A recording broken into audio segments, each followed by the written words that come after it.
For 15 years, every specialist in the country had told Adrienne Holloway the same thing. The tremors in her hands were manageable, the nerve degradation was slow, and she had time. Time to adjust, time to plan, time to accept. She had accepted nothing. The Holloway Financial Group occupied the top 4 floors of a glass tower in downtown Toronto, overlooking the lake on clear days and nothing but gray on most others. Adrienne had built it from a 2-person advisory firm she'd started at 28. The kind of firm that operated out of a shared office on King Street with second-hand furniture and a coffee maker that took 6 minutes to produce something barely worth drinking. She had turned it into one of the most respected mid-market investment firms in the country. She had done it while raising her daughter alone after her husband left, while sleeping 4 hours a night for 3 consecutive years, while being told repeatedly by men in better suits that she was impressive for her age and ambitious for the sector. She had built all of it with these hands. Now those hands shook when she held a pen too long. They shook during board presentations if she didn't grip the podium. They shook in the elevator on the way up each morning, and she would press them flat against her thighs and breathe until they stopped, or until the doors opened, whichever came first. Her neurologist, a careful man named Dr. Beaumont, who worked out of Mount Sinai and spoke in the measured tones of someone accustomed to delivering bad news, had been treating her for 11 of those 15 years. He had adjusted her medication 4 times. He had referred her to 3 different specialists. He had, 2 years ago, told her that the progression was within expected parameters and that she should begin considering what modifications to her professional life might become necessary. She had thanked him and driven back to the office and worked until 11 that night. What nobody outside her inner circle knew, what the board did not know, what the financial press did not know, what her competitors certainly did not know, was that the tremors had gotten worse, not dramatically, not in a way that showed up clearly on any scan or produced a different set of numbers in her quarterly blood work. But she knew. She knew the way you know when the foundation of something you built yourself is beginning to shift. You feel it before you can measure it. Her chief operating officer, a man named Bradford Keene, had been with the firm for 9 years. He was methodical, well-regarded, and quietly certain that he was more suited to running Holloway Financial than Adrienne was. He had never said this aloud. He didn't need to. It was present in the way he CC'd board members on emails that didn't require board members, in the way he arrived 5 minutes early to every meeting she chaired, and left notes on procedural items that were functioning perfectly well. He was building a file. She knew it. He probably knew she knew it. Neither of them acknowledged it, because that was how these things worked at this level. What Adrienne didn't know, what she couldn't have known, was that Bradford Keene had been in contact with her neurologist for 6 months. The delivery came on a Tuesday in March. It was raining, the kind of flat Toronto rain that doesn't commit to anything dramatic, just settles in and makes everything damp and gray for days at a time. Adrienne was in her office when her assistant knocked to say there was a courier at reception who needed a signature for a medical equipment package, a replacement component for the portable nerve stimulator she used at home as part of her treatment protocol. She told her assistant to handle it. Her assistant came back 3 minutes later and said the courier was asking specifically about the device configuration, that he had a note from the supplier flagging a potential calibration issue, and her assistant said this with a particular diplomatic neutrality, very insistent. Adrienne looked up from the term sheet she was reviewing. How insistent? He's been standing at reception for 8 minutes explaining the issue to whoever will listen. She went herself, because it was faster than arguing about it. The man at reception was maybe 35, wearing a rain-damp jacket with a Courier company logo on the chest, holding a sealed medical box and a clipboard. He had the particular look of someone who had been awake since before dawn and was going to stay awake well past dark. Not defeated by it, just matter-of-fact about it. There was a child's drawing visible in the front pocket of his bag, folded once, the corner sticking out. A purple house with a crooked chimney. "Mrs. Holloway," he said. Not a question. He'd clearly done his research before coming up. "You have a concern about the device," she said. "I do." He held up the box. "I've delivered these before. Same supplier, different clients. The calibration settings on this unit don't match the standard configuration for someone with your diagnosis profile. The frequency range is set higher than what's typically used for progressive essential tremor. It's not something most people would catch. But I used to work in medical equipment maintenance before I started doing this, and I saw enough of these to know when something's off." Adrienne looked at him for a moment. "You're a courier?" "Yes, who used to work in medical equipment maintenance. 12 years. Mostly orthopedic and neurological devices. I left when my son was born. The hours weren't compatible with being a single parent. Courier work lets me be home by 6 most nights." He said this without embarrassment or apology, just as information. "I'm not trying to alarm you. I might be wrong. But if I'm right, this unit has been recalibrated in a way that would actually increase nerve signal disruption rather than reduce it. Over time. Gradually enough that it would look like natural progression." The reception area was quiet. Adrienne's assistant was pretending to look at something on the computer. "What's your name?" Adrienne said. "Brennan." "Lyle Brennan. Come upstairs." She had her in-house legal team pull the device specification documents within the hour. She had a second neurologist, someone she'd found herself independently without any rear from Dr. Beaumont, examine the unit by end of day.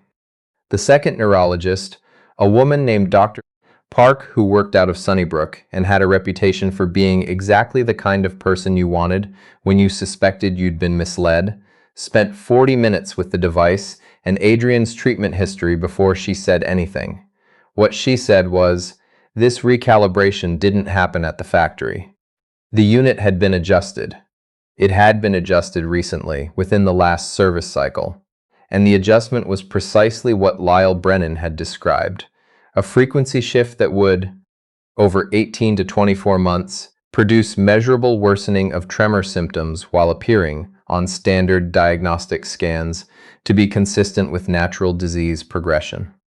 Dr. Park set down her pen and looked at Adrienne with the expression of someone choosing their words with great care. "I want to be clear about what I'm saying and what I'm not saying. What I can tell you is that this device was modified after manufacture, and that the modification is not therapeutic. What I cannot tell you yet is who modified it or why. That's a different kind of investigation." "I understand," Adrienne said. She understood completely. Bradford Keene had been in contact with Dr. Beaumont. This came out over the following 3 weeks, pieced together through a combination of Adrienne's legal team, a forensic IT consultant who found the communication trail, and a whistleblower in Dr. Beaumont's clinic. A nurse who had grown increasingly uncomfortable with what she was seeing and needed only the right question to start talking. The arrangement was elegant in its way, the kind of scheme that requires patience and access and the willingness to think in years rather than months.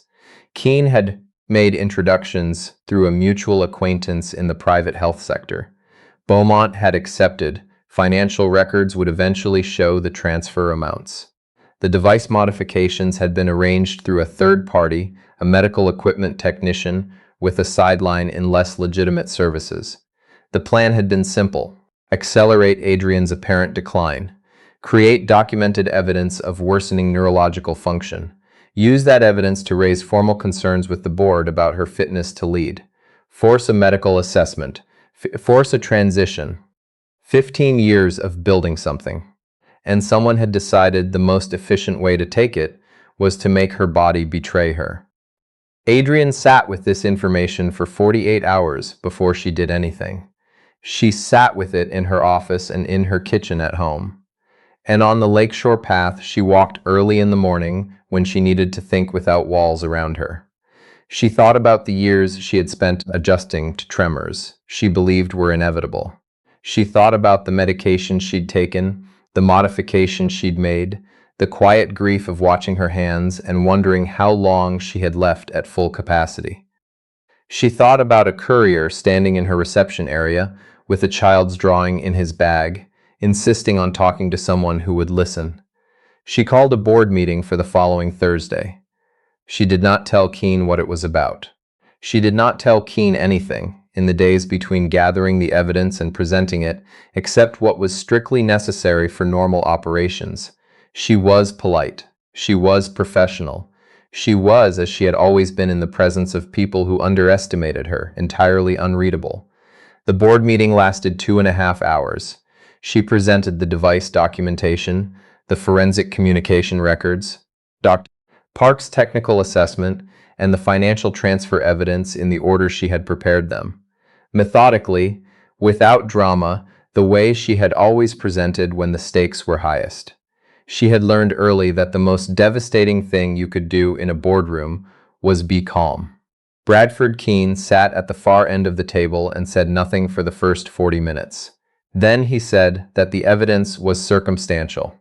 Then he said that he had concerns about the source of some of the financial records. Then he said, in a voice that had lost its usual steadiness, that this was a serious allegation and that he would be engaging his own legal representation.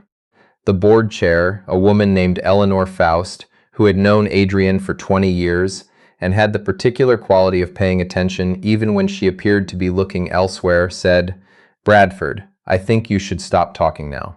He stopped talking.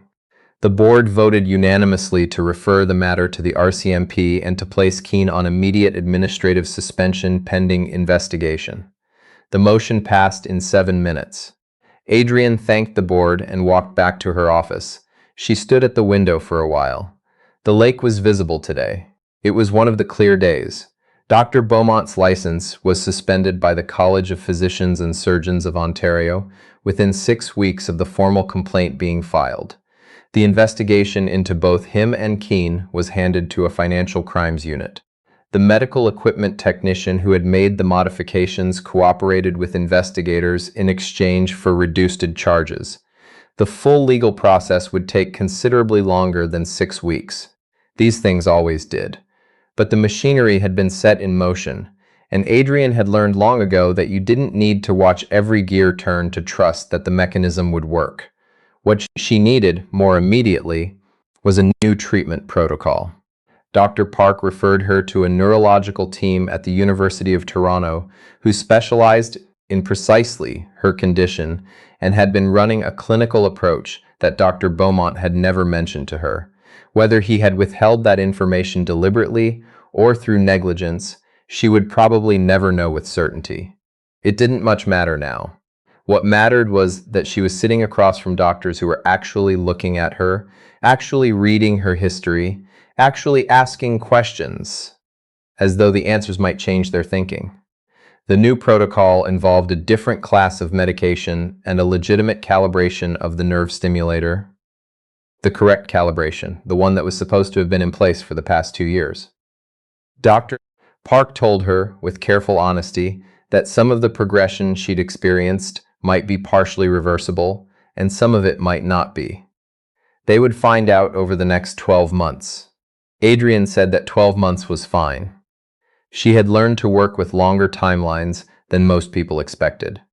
She asked her assistant to find Lyle Brennan's contact information through the Courier company 2 weeks after the board meeting.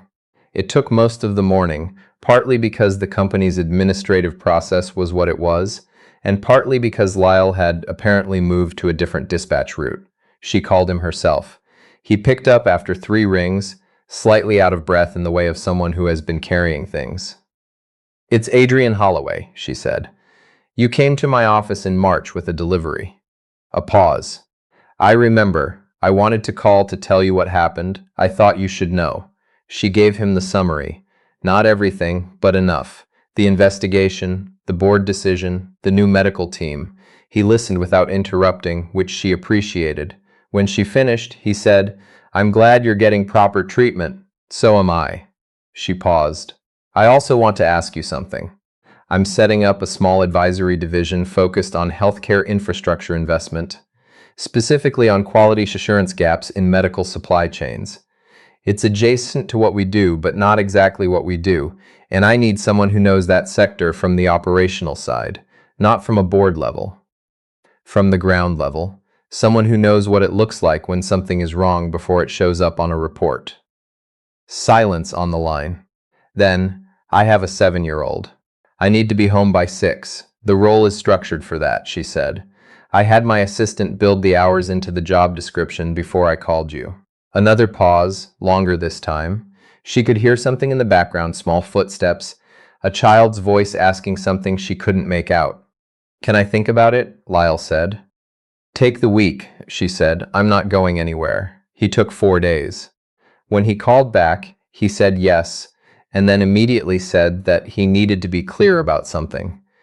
He was not going to be able to pretend to understand finance at a level he didn't understand it, and he was not going to perform expertise he didn't have. And if that was a problem, she should probably know it up front. She said, "That's exactly why I want you in the room."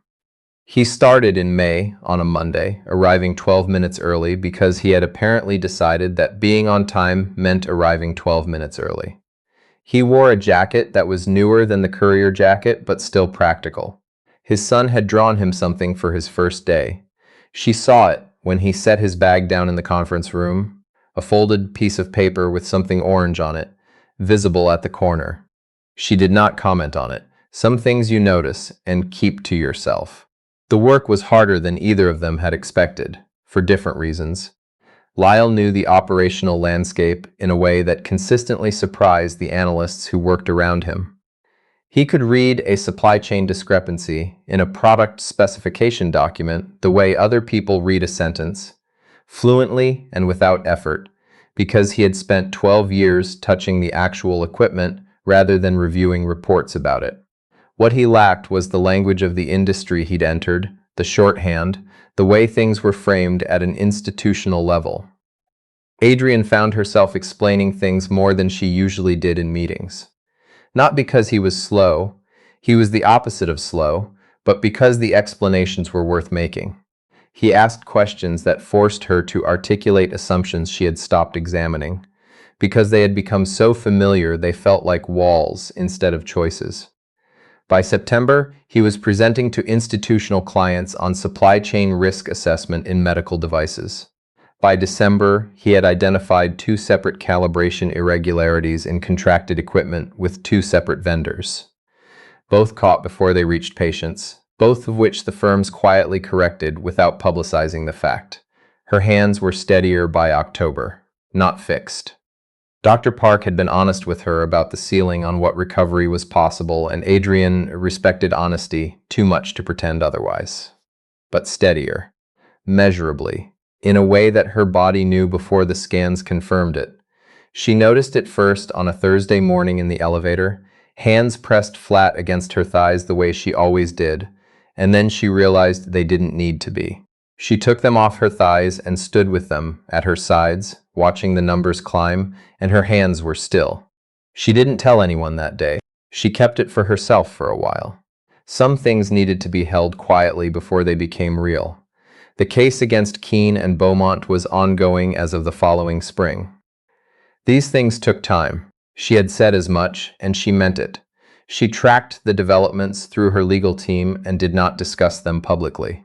There was a temptation, she recognized, to want the resolution to be dramatic, a clear moment of reckoning, a courtroom scene, something that felt equivalent to the weight of what they had done. Real justice was mostly procedural.